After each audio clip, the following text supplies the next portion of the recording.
กายเป็นเปรียบเหมือนฟองน้ำฟองน้ำมันบ่ได้มีหยังเลยมีอยู่แต่มันบ่มีสาระเพราะว่ามันจะเป็นอนัตตาคือบัญชาบ่ได้นะครับแต่ส่วนใหญ่เฮาบ่มีหยังมีแต่บ่มีสาระแต่ว่าบ่มีแก่นสารรูปังอนัตตาเพิ่นบ่ได้ว่านัตถิตาเพิ่นว่าบ่มีเลยเพิ่นบ่ได้ว่าแนวนี้นะเพิ่นว่าอนัตตาอนัตตาก็คือบ่มีสาระบ่มีแก่นสารบัญชาบ่ได้บ่แม่นเฮานั่นบ่แม่นเฮาบ่แม่นสิ่งนั้นนั่นแหละรูปเปรียบเหมือนฟองน้ำรูปบ่เที่ยงบ่มีแก่นสารบ่มีสาระบ่มีตัวตนรูปบ่แม่นตัวตนนั่นแหละให้ล่ะหลังจากนั้นก็เวทนาอีกอนัตตาอีกเวทนาอนิจจังเวทนาบ่เที่ยงเวทนาบ่แม่นตัวตนนั่นแหละมันมีแต่ว่ามันบ่มีสาระมันบ่มีตัวตนอีหยังนั่นน่ะฮู้ได้ว่าเวทนามันมีคือจิตเสวยได้เวทนาเปรียบเหมือนตุ่มน้ำพุ่นน่ะตุ่มน้ำมันหยดปั๊บๆๆตุ่มน้ำมันตรงแป๊บสลายปั๊บบ่มีหยังสัญญาคือความจำเฮาน่ะแต่ละอย่างมันมีความหมายที่ชัดเจนแต่ว่าเฮาบ่ได้เข้าใจบ่ได้เข้าไปถึงนะอันบริบทที่เพิ่นอยากให้เฮาเข้าใจฮู้บ่แม่นตัวตนเวทนาบ่แม่นตัวตนเวทนามันคือหยังเวทะก็คือการเสวยอารมณ์นะเสวยอีหยังได้เป็นผู้เสวยก็จิตนั่นแหละเสวยอารมณ์มันได้มาจากไสอารมณ์ซุมนั้นมันแต่ก็มาจากสัญญาอันนั้นเก่าๆพุ่นนำมาแล้วก็มาเสวยนะนั่นแต่ก็มาจากวิตกความคิดเกิดขึ้นไปเสวยอารมณ์นะสัญญาเวทนาวิตกมาจากสิ่งนี้แหละเวทนาเสวยอารมณ์ความรู้สึกต่างๆนั่นแหละจิตก็ไปเสวยว่าเพิ่นน่ะเป็นผู้เป็นทั้งที่เพิ่นก็บ่ได้มีนะผู้ฮู้ตัวผู้ฮู้บ่มีทั้งนั้นและบ่มีตัวตนสัญญารูปเวทนาสัญญาเปรียบเหมือนพยับแดดขึ้นมาพยับแดดเฮาเห็นบ่เฮามองเห็นจิบจับน้ำแดดกะแต่เข้าไปใกล้ๆก็บ่ได้มีหยังดอกนั่นล่ะเป็นเหมือนพยับแดดบัดนี้สังขารเปรียบเหมือนต้นกล้วย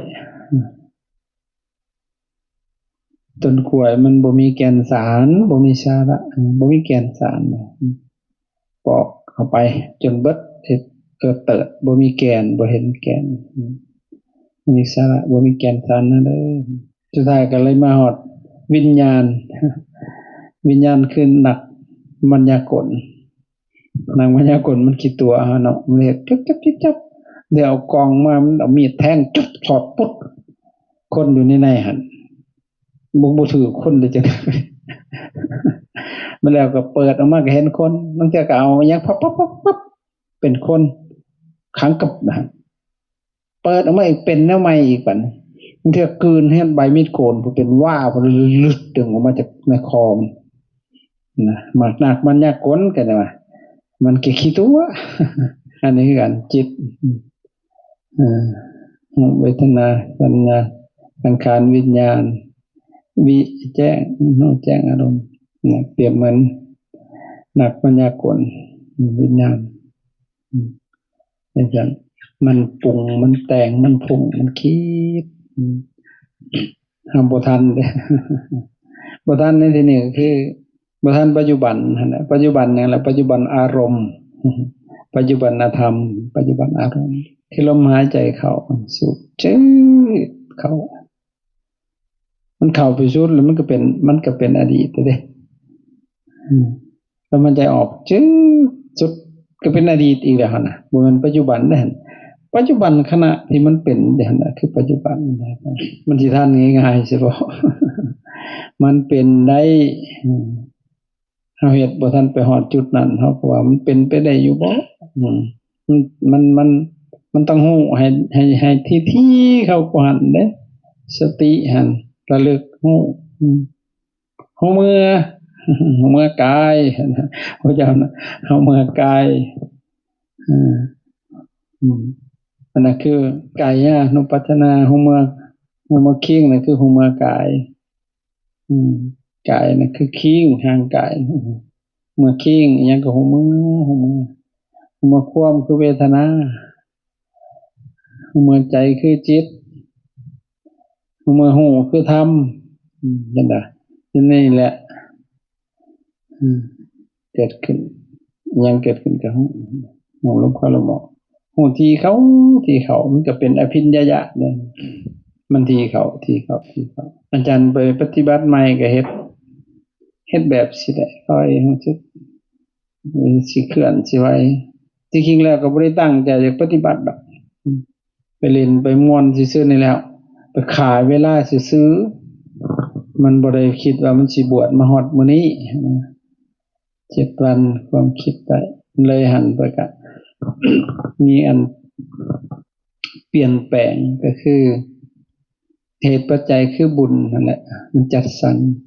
ให้เฮาได้ผลักดันให้เฮาไปบ่แม่นเรื่องบังเอิญดอกมันเป็นโดยผลของการกระทำตะกี้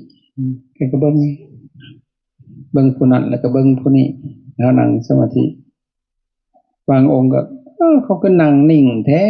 เนาะอ่อนซ่อนเขาเด้เขาเฮ็ดจังได๋เขาบ่เจ็บบ่ปวดบ่อดทนแต่เบิ่งเขาบ่เว้ามันเว้าอยู่ในจิตบางองค์ก็นั่งคอตกอยู่น้ำลายเฮยอยู่บางองค์ก็นั่งกลนบาดนี่เอ้าเฮาแล้วคิดแต่หัวนี่ก็เท่ากันจักมันได้อิหยังพระซุมนี่มันบ่พอปัวเลยแหละนี่ว่ามานั่งเอาอีหยังอันนี้คือเฮ็ดเล่นนี่นะมันติเบิ่งก็เนาะมาผิดทางแล้วแหละเฮานี่หลงมาได้จังได๋บัดพระซุมนี้ประสาทสิกินหัวเบิดเลยคือคนบ่เต็มบาทมันก็ไปติจักหน่อยก็พาย่างจักหน่อยก็พานั่งจักหน่อยก็พาแผ่เมตตาอีหยังวะแต่ดีแนวนึงฮอดโมงพอได้ฉันโลดมีผู้เฮ็ดมาให้เรียบร้อยมามันก็ดีคือกันเนาะมันเป็นจังซี่ก็ได้พอเฮ็ดอยู่เฮาเฮ็ดเวียกมาเมื่อยยังบ่มีผู้เอามาให้กินเด้หั่นน่ะอยู่ในบ้านในเรือนเฮาอันนี้นั่งอยู่ซื่อๆคักๆฮอดโมงมีแต่แนวกินดีๆก็พออยู่ยามนอนก็นอนฮอดน้ำเฮ็ดก็ได้ไปเฮ็ดคือเขาบอกบ่ฮู้จุดหมายดอกบ่เฮ็ดไปซื่อๆเพราะมันแล้วค่าเวลาเขาเจ้าสอนฝึกหนย่างมันก็ถามมันก็ตั้งคำถามอยู่ในใจอีหยังต้องมาย่างจังซี่ต้องมาเฮียนย่างอีกวะไผอันสิย่างบ่เป็นสัมปชัญญะผัดตีอีกแล้วบาดย่างก็มีทายอีกได้ระยะที่1ระยะที่2ระยะที่3ระยะที่4ที่5ที่6ขึ้นได้อันทายย่างเพิ่นก็ได้อันที่เกิดมาก็บ่เคยเห็นขัวยางน้อว่าใช่ยางน้ออุ้ยใช่ก็ต้องยกขาซ้ายน้อก็ต้องเหยียบลงห่วยมันจังได๋มันสิหัวปลากระเทียมตายแล้วผู้เฒ่าก็ได้สิขี้สิหากขี้ทนก็หลายบาทนี่เนี่ยต้องมาเดี๋ยวว่ามาดิบมาดีผัดมาเฮียนอย่างป๊าไผอันสิย่างบ่ติอยู่ในใจเฮาบ่ฮู้เดี๋ยวมันบ่ทันเป็นฮอดจุดพุ่นคือเจตนารมณ์ของเพิ่นมันเป็นอุบายให้เฮาไปฝึกนั่นแหละย่างแล้วก็ยืนก็พากไปนำยืนเนาะเฮาบ่ได้ว่าออกเสียงแต่มีหูพาเว้าคนผู้เว้านำทางหั่นน่ะเฮาก็ฝึกยืนให้ฮู้ให้กำหนดตามให้ได้ยืนเนาะ ก็ทำตาให้เฮาสำรวจตั้งแต่หัวจนตีนนี่ยืนอยู่นี่นะนี่ยืนเนาะยืนเนาะเฮาก็หลับตาก็เนาเนาะก็เนาะนำได้ซ้ำยืนสิคิดไปนำอยากกลับเนาะบ่อยากกลับคืนหลังหั่นนะย่างไปทาง3เทื่อแล้วก็ยืนเนาะ3เทื่อแล้วก็อยากย่างเนาะสักภาษาจากย่างก็บ่ต้องมาจมด้วยพระบ้าคักๆแล้วมันก็คิดอยู่นั่นแหละเฮามันฟุ้งมันกิเลสเฮามันบ่มักเนาะเตรียมว่าได้บัดจางเนาะโอ้ยเนาะว่าบัดโอ้อังสังขญาหอขอนอกล้นเลยเฮ็ดไปเพราะมันแล้วนี่แหละเฮ็ดไปนำเพิ่นเมื่อนี่กูก็ซิกเลยกูสิอยู่สอนอๆแน่ๆนำหัวผู้ใดมันก็เฮ็ดไปตัวติดตัวแดนอยากหายอันผู้พาย่างก็เท่ากันเด้ออันนอหันก็ซามึงสิตายบ่ควรหยังนอใส่หยังนอเลยเป็นหยังมันอยากหายอันนี้แบบควาจางนอโอ้ยน้อยไว้ก็สิตายมันสิล่มนี่นะเสียสัตว์ปัทวิงอยู่ก็เฮ็ดจมไปนำจมในใจบ่ได้เว้าบาดมันสิได้ท่าบัดเห็นพระเพิ่นปวดขี้ที่บ่เพิ่นสิเข้าห้องน้ำเพิ่นก้มแบบน้อมๆหั่นนะสิไปแล้วเพิ่นเฮ็ดเฮ็ดตาน้อยซะแล่นน้ำหลังสิไปไสว่าเพิ่นนี่วะแล้วเข้าห้องน้ำปิ้งขึ้นมาเลยในหัวเฮากูก็สิไปห้องน้ำขาเวลาคือกันละบาดนี้ได้มงลี่แล้วบาดเฮาก็เฮ็ดคือกันเฮาก็เฮ็ดนั่นนี่แหละแล้วก็ย่างไปห้องน้ำไปแล้วก็อัดประตูแก๊บๆนั่งเฉยได้ยินแต่สิเพิ่นนอก็เอานอนโลดว่ากูเมื่อยแล้วนอบ่แน่นดอกก็เบิ่งโมงนำอยู่ยังประมาณ5นาทีเขาก็ก้อยออกมาแต่ห้องน้ำแล้วยืนนอนน้ำเพิ่นละบาดยืนนอกลับอยากกลับนอกลับนอ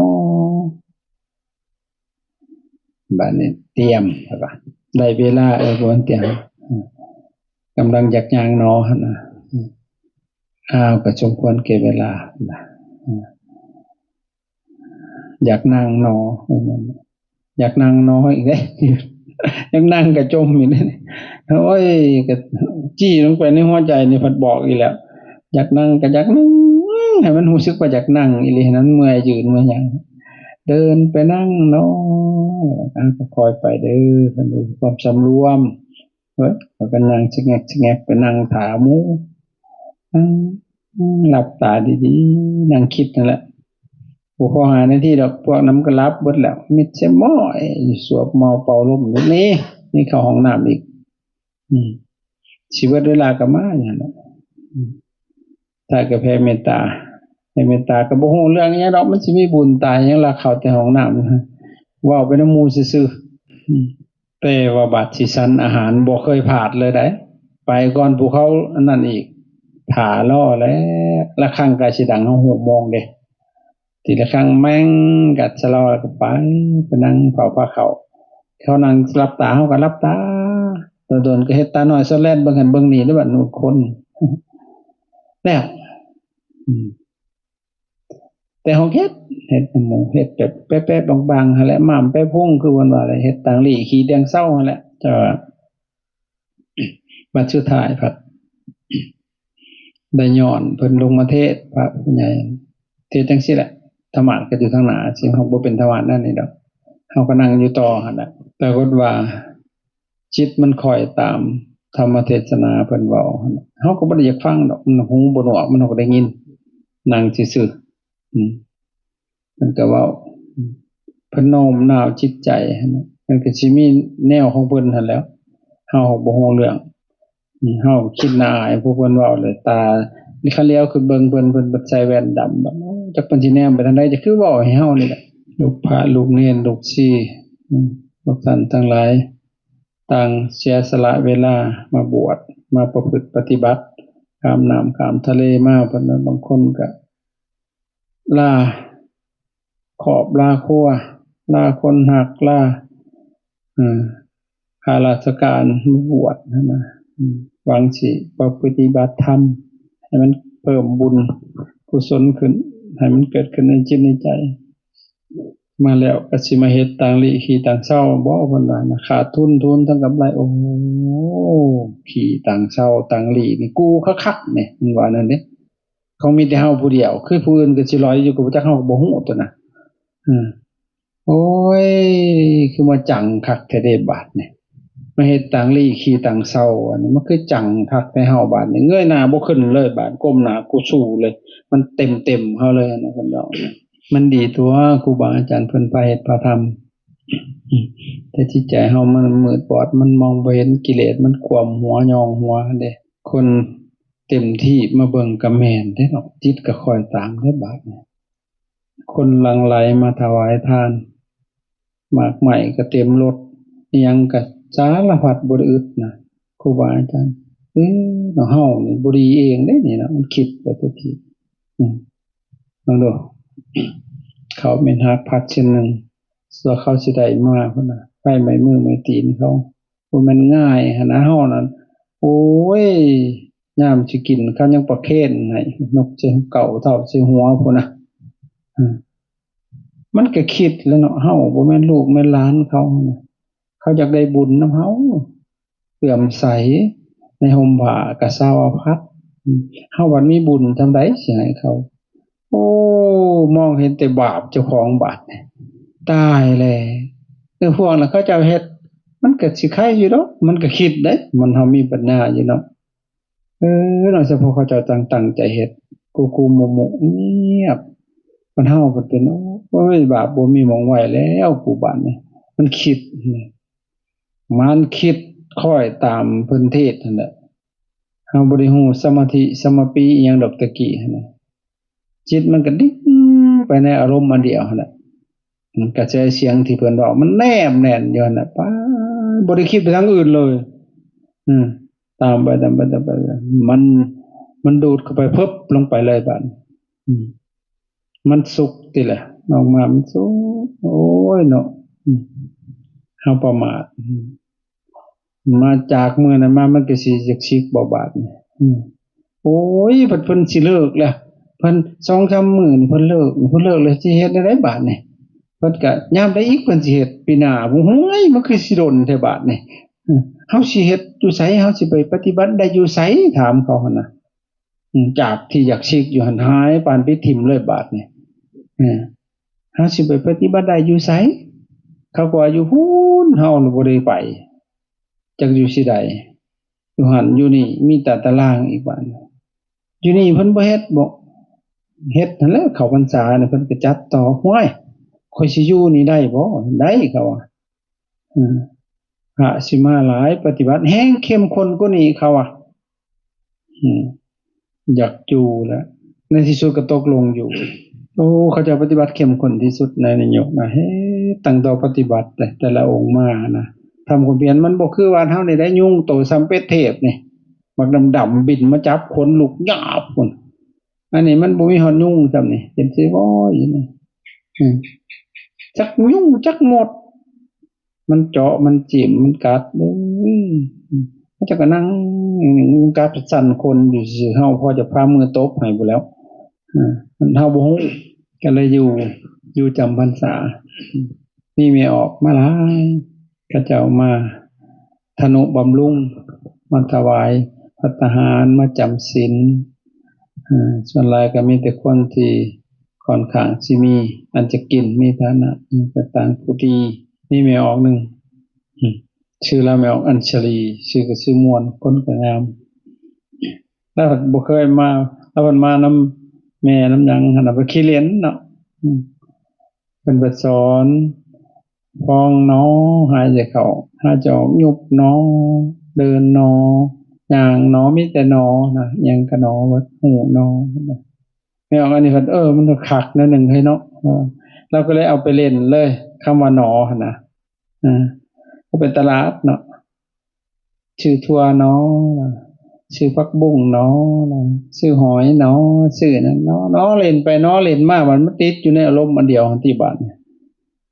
ขณะที่ยืนอยู่มัน มันแตกหยาบเลยแบบมันเสพโตจิตมันเข้าไปรวมกันเป็นหนึ่งอันนี้ครับตัวอึ้งแล้วให้เลยออกมาจากหันโอ้นอนี่มันดีแท้ๆเลยเพิ่นบ่ฮู้ได้ว่านอคือหยังคือเฮ็ดให้จิตนั่นผูกอยู่กับอารมณ์ตัวนั้นแหละอันเดียวนะคือเพิ่นให้เบิ่งลมจังซี่นะหายใจเข้าพูดหายใจออกโทจังซี่ก็ให้ผูกอยู่หั่นนั่นแหละมันก็บ่แปลกที่ว่าอาจารย์ฟังเทศนั่นน่ะฟังคิดบ่ได้ฟังดอกมันเป็นเองหูบ่หนวกมันได้ยินแล้วมันก็เลยสะดุดใจจิตก็เลยดิ่งไปตามหาได้ค่ะแต่ว่าแล้วก็เกิบเข้าไปเห็นไหมเราก็เลยจิตรวมตัวเป็นหนึ่งเอกาทิภวาคโตซึ่งถ้าว่าโดยจะทำก็เป็นฌานหรือเป็นอัปปนาสมาธิใหญ่แนบแน่นอยู่ในอารมณ์เดียวจิตเป็นอันเดียวออกมาจากหันโอ้ยไปชวนพี่ชวนน้องมาบวชจนบัดเลยมาจำศีลนะแล้วก็ปรากฏว่าเราถวายปัจจัยหลวงพ่อตอนรู้สึกว่า 200,000 บาท 200,000 บาทถ้า6ปีหลังจะคิดว่าคันเทียบซุมื้อนี้2 ล้านถ้ามันคือซุมื้อนี้นะก็คนก็อึ้งเลยหั่นน่ะแบบเกิดศรัทธามากมายเลยบวชนั่นแหละคือมันมีของเก่าแล้วเขาเจ้าก็มีศรัทธาพอถ้ามิตรก็บ่ได้มีปานใดดอกแต่มาเห็นกัลยาณมิตรนะเพิ่นเฮ็ดแล้วก็จิตเข้าไปถึงจุดนั้นมันนุ่มนวลบาดเนี่ยบ่ขี้เกียจขี้คร้านในการประพฤติปฏิบัติก็ต่อยอดไปให้เจริญยิ่งขึ้นไปฉะนั้นเฮาก็เฮ็ดแล้วก็อากาศทุกสิ่งอย่างอยู่นี่มันอำนวยเบิดนะบรรยากาศก็เงียบสงัดบ่ว่าสิเป็นกลางเว้นแล้วก็กลางคืนคันอยู่ทางในนี่บ่มีผู้ใดมารบกวนบ่มีคนมาจวนจ้านในนี่นะมีแต่มื้อเช้าเฮาบิณฑบาตก็แค่นั้นได้เห็นผู้คนถ้าผู้ใดมักในการปฏิบัตินะคักมันถือว่าหายากอยู่ในเพิ่นสถานที่สัปปะยะคือมันสะดวกเกื้อกูลนะมีป่าห่มเย็นดีบ่ไกลจากหมู่บ้านเกินไปบ่ใกล้เกินไปบ่มีผู้คนจวนจ้านบิณฑบาตอาหารสัปปะยะเบิดเลยอาหารก็อย่างดีเลยไปฉันฮอดโมงฮอดเวลาถนนร้อนอุ่นบ่ได้ลำบากหยังเลยมีแต่ทรมานกิเลสตัวเองเท่านั้นแหละบ่ได้ยากโอ้มื้ออื่นกูสิฉันอีหยังน้อไปบิณฑบาตได้หยังน้อบ่ไปบิณฑบาตมันก็ยังได้ฉันอยู่แล้วเพราะมันเตรียมเบิดด้วยบุญบารมี1กับบารมีจากการที่เฮามารวมกันแต่ละองค์ก็มีบารมีอยู่ปรารถนาดีต้องการทำดีหั่นน่ะในจิตเพียงแต่คิดซื่อๆกำลังไหลออกมาถึงคุณงามความดีแล้วก็บารมีครูบาอาจารย์เพิ่นสั่งสมไว้มันก็เลยดูดกันมาบัดก็สำบายมันก็สมบูรณ์เองทุกสิ่งอย่างนั่นตายว่าให้เฮาเฮ็ดเองก็ยากเด้เพราะว่าอินทรีย์มันบ่แก่กล้าเด้ถ้าที่เฮาประพฤติปฏิบัติเฮ็ดเองยากแล้วมารวมหมู่เฮาก็ยังยากแหละยังบ่ไหวอยู่แหละนั่นน่ะเพราะนั้นตั้งใจอย่าขี้เกียจขี้คร้านตั้งใจประพฤติปฏิบัติเฮาบ่ฮู้ดอกความตายแม่นมื้ออื่นเฮาบ่ต้องรอว่าบัดนั้นเด้อบัดนี้บ่เดี๋ยวนี้แหละเอามันเดี๋ยวนี้เวลานี้แล้วมาฝึกซะก่อนทบิด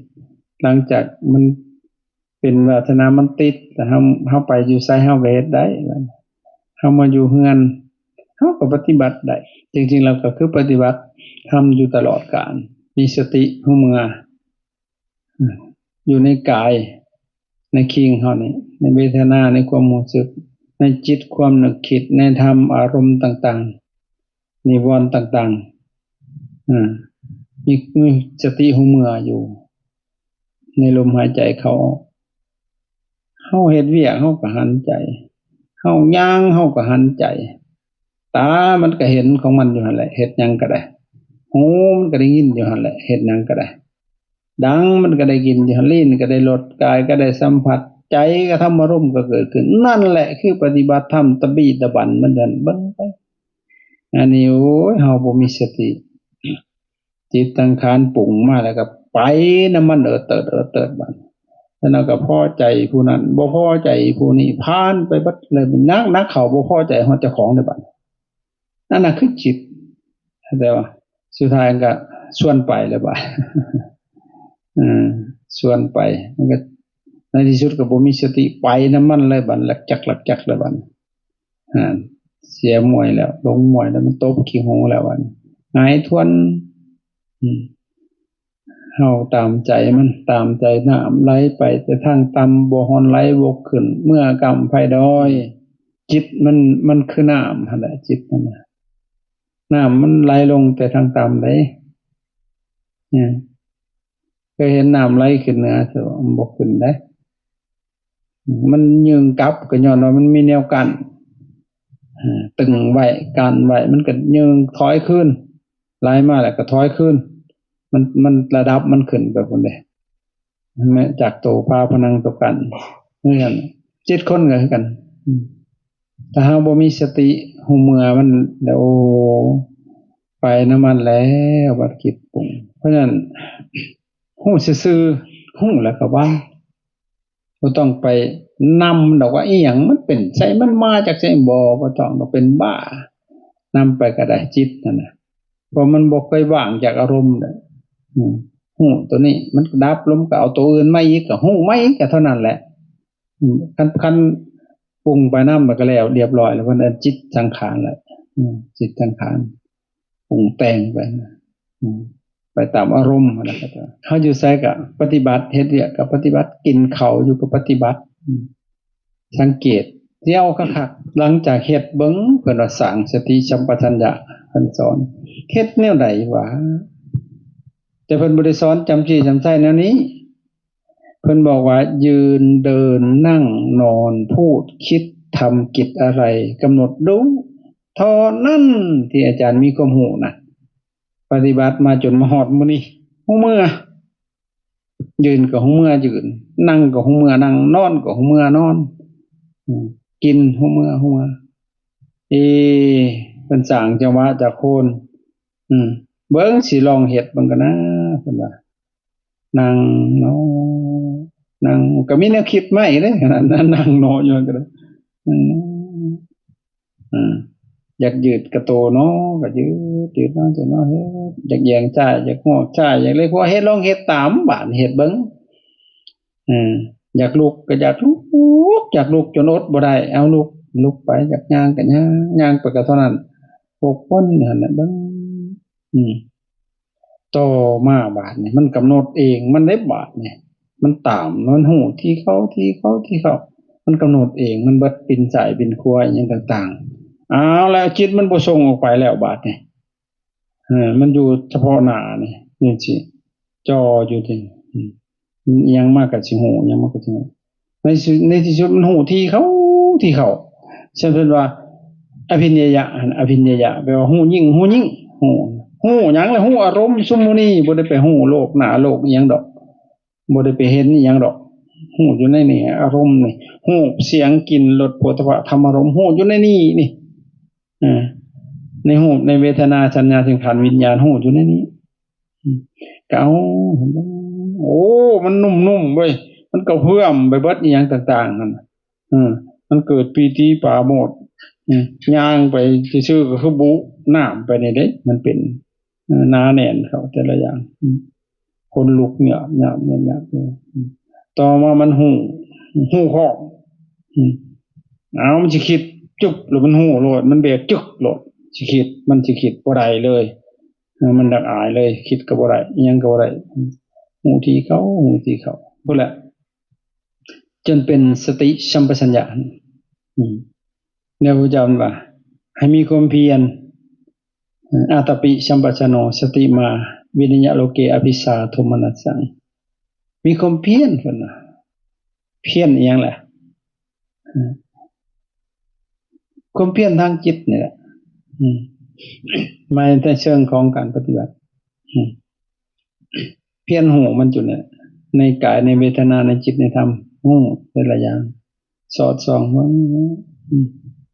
เพียรชี้สถานเพียรละเพียรสร้างเพียรระวังเพียรรักษาจิตเนาะ ตากายวาจาใจของมันป่านนี้ละมันหูที่เขามันหูพร้อมบัดเลยทุกสิ่งอย่างเขามาฮอดนี่บ่ตกใจบ่ตื่นบ่ตกใจหยังเลยเฮานั่งอยู่ดีๆนี่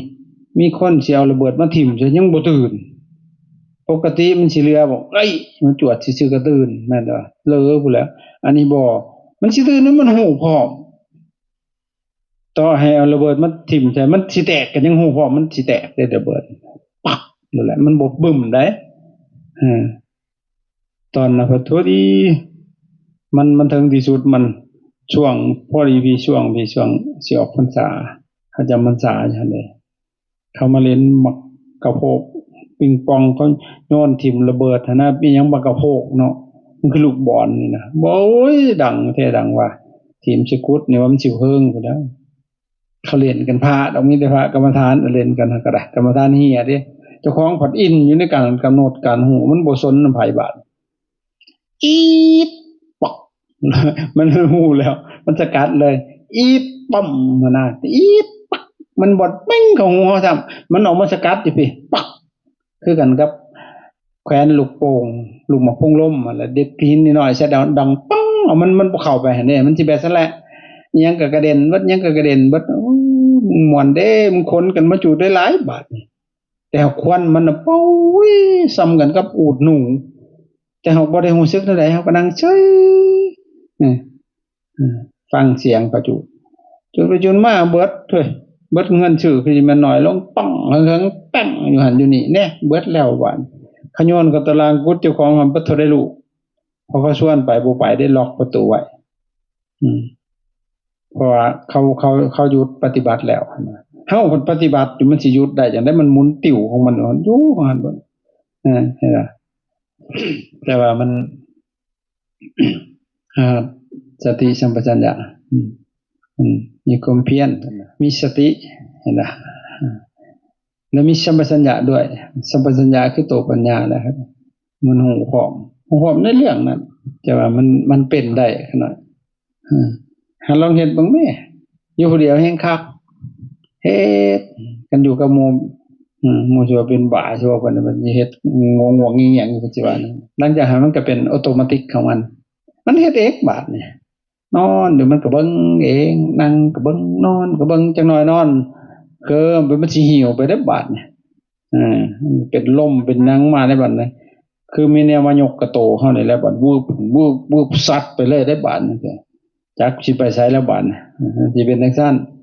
เฮาบ่สิเหลือตายไปเด้อบ่จักทีสลายสิเป็นเวลานอนหลังจากฝึกมาแล้วได้แล้วเวลานั่งสิเป็นอันนึงเวลานอนสิเป็นอันนึงสลายเป็นเวลานอนอาทิตย์ละบาดนอนก็ฟ้าวจอบบังโลดแล้วเบิ่งลมหายใจมีสติอยู่มันต้องเฮ็ดต่อเนื่องได้ขนาดมันไม่เฮ็ดดันมานั่งสมาธิก็มานั่งแลกแจกอยู่มันออกไปแล้วก็อ้าวจักมันลายบางใหม่ยังละบัดเบิดเฮียแล้วหั่นน่ะมันต้องอารมณ์มันต้องต่อเนื่องเฮ็ดอยู่ตลอดเลยมันหลุดไปดึงมาฮอดกินน้ำก็ยังโอ้ลดเนาะเพิ่นว่ามันแตะใส่ลิ้นแล้วก็กินข้าวคือกันคืนเนาะเฮ็ดหนูลองเฮ็ดแท้มันติดด้วยไปแล้วนั่นน่ะมันไหลลงน้ำมันไปถึงในท้องเบิ่งสำรวจเบิ่งเบิดการคบกันสันปันผู้ใดเฮ็ดให้มันติดต่อกันอารมณ์มันเป็นว่าสิยามแนวนี้ก็มาเฮ็ดปฏิบัติธรรมบ่ปฏิบัติอยู่ตลอดกาลมันปฏิบัติคิดมันอยู่ตลอดกาลก็แปลว่ายืนเดินนั่งนอนเว้าคิดทำคิดอีหยังต่างๆคือฮู้เมื่อหูเมื่อคิงหูเมื่อควมหูเมื่อใจหูเมื่อหูอยู่ตลอดกาลจนหลายเฮาบัดไปเรียกว่าผู้อื่นก็เลยบ่ถึกใจบ่ถึกตาบ่ถึกหูบ่ถึกหยังแล้วบาดนี่เข้าใจบ่แล้วก็ไปตีเตือนผู้นั้นตีเตือนผู้นี้อย่างแล้วบ่วนอยู่หั่นแล้วแต่ตัวเองก็บ่ได้ดีดอกมันออกมักตีไปหั่นน่ะเข้าใจบ่ตัวเองดีไปสิไปตีไว้มันก็เรื่องของเขาเขาสิเป็นหยังก็หั่นนะเรื่องของเขา นั่นคือปฏิบัติธรรมประจำไว้บ่ว่าบ่ได้สิไปปฏิบัติธรรมก่อนได้ปฏิบัติอยู่หั่นปฏิบัติอยู่นี่ปฏิบัติอยู่ตลอดกาลมันยังหันใจอยู่ตลอดมันยังติงขิงอยู่ตลอดเด้ติงขิงก็เป็นปฏิบัติเลยบัพพะเด้อริยบทบัพพะนั่งติงจังซี่มันก็รู้สึกเคลื่อนไหวลองรู้สึกโดนๆไปแม่มันกวยบักแห้งพุ่นสมมุติเฮานั่งแล้วเฮ็ดจังซี่เฮ็ดเบาๆซ้ำนี่แหละ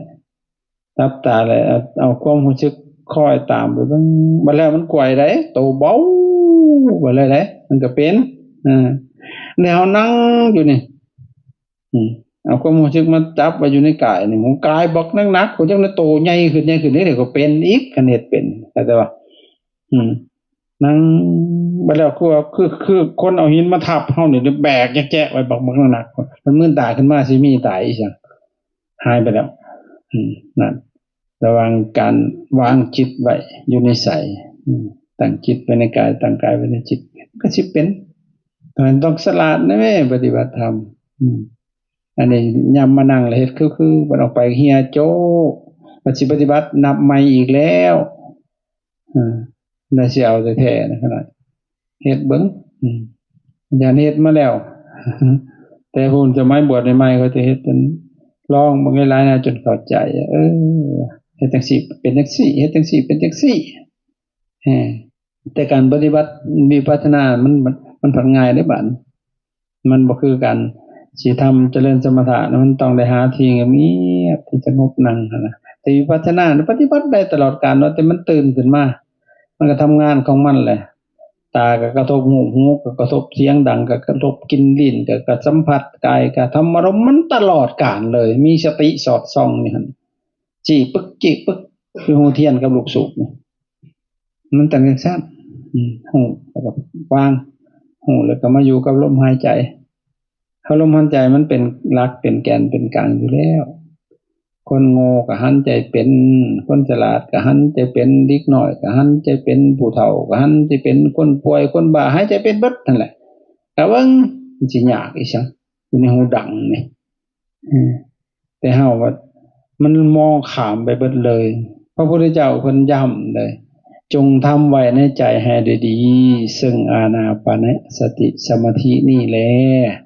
เจริญให้มากทำให้มากภวิตาพหุลิกตาเฮามันเจริญมากอยู่บ่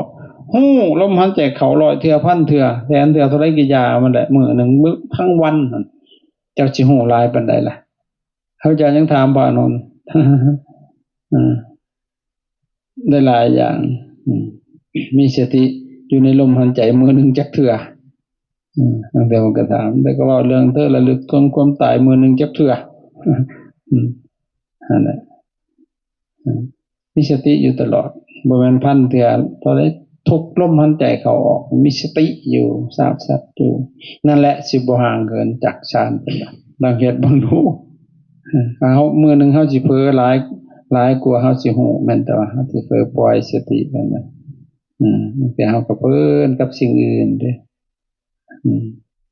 มันก็เลยลืมหลงลืมแล้วก็นั่นคือปฏิบัติธรรมเด้อฝากไปเอามาเฮ็ดตลอดมีสติอยู่สิเฮ็ดหยังก็แล้วแต่มีสติอยู่สิเว้าคือกันเอ้าพักผ่อนไม่ออกก็พักผ่อน